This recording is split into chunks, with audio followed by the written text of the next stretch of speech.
Nah, oke teman-teman, tanpa berlama-lama, mari kita langsung saja pada berita intinya ya. Nah, di sini saya akan memberikan informasi terkait bantuan BLT mitigasi risiko pangan.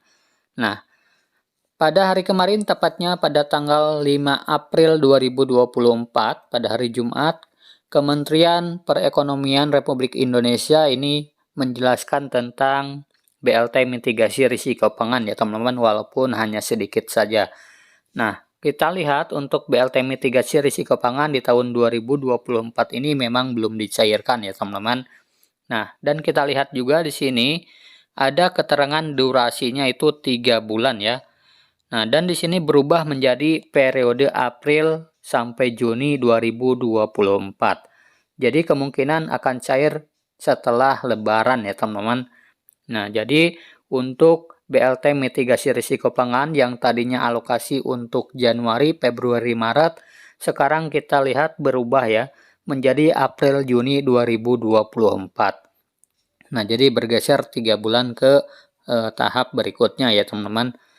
Nah, seperti apa informasinya? Mari kalian simak, dengarkan video berikut ini.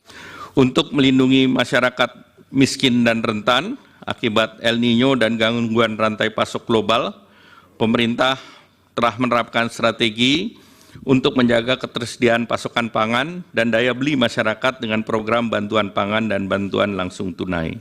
Untuk pelaksanaan bantuan pangan dilakukan oleh Badan Pangan Nasional sesuai dengan Undang-Undang Nomor 18 Tahun 2012 tentang Pangan dan Peraturan Presiden Nomor 66 Tahun 2021 tentang Badan Pangan Nasional.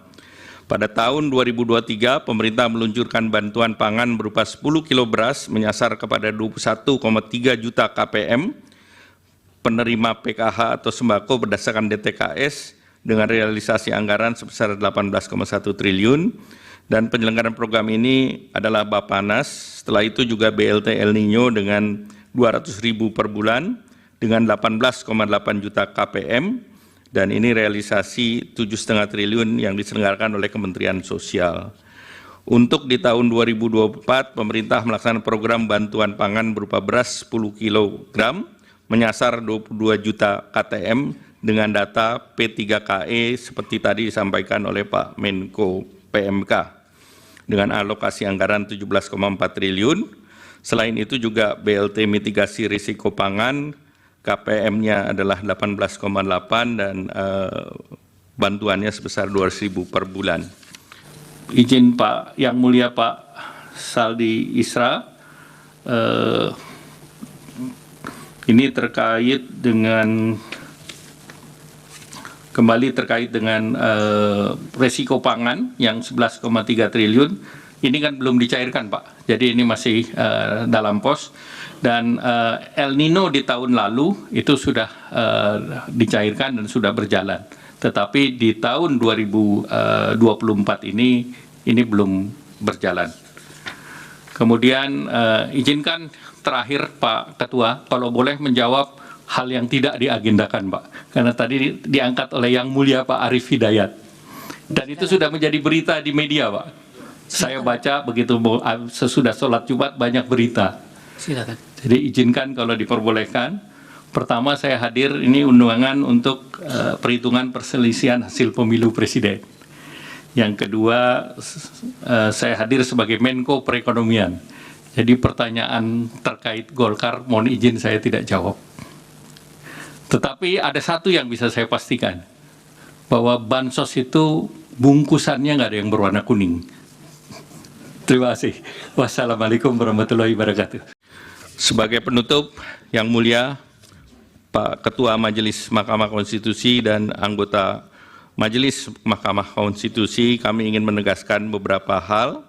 Yang pertama, program perlindungan sosial adalah upaya pemerintah untuk mendukung masyarakat menghadapi berbagai tekanan, mempertahankan kehidupan dan penghidupan. Oleh karena itu, program perlindungan sosial terus berjalan dan dilaksanakan secara reguler.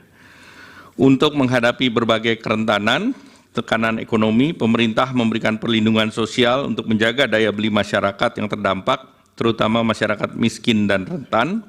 Oleh karena itu, pemerintah mencermati bahwa tahun 2023-2024 resiko daripada El Nino yang menyebabkan kenaikan harga pangan ini dapat mengganggu penghidupan masyarakat yang miskin maupun rentan.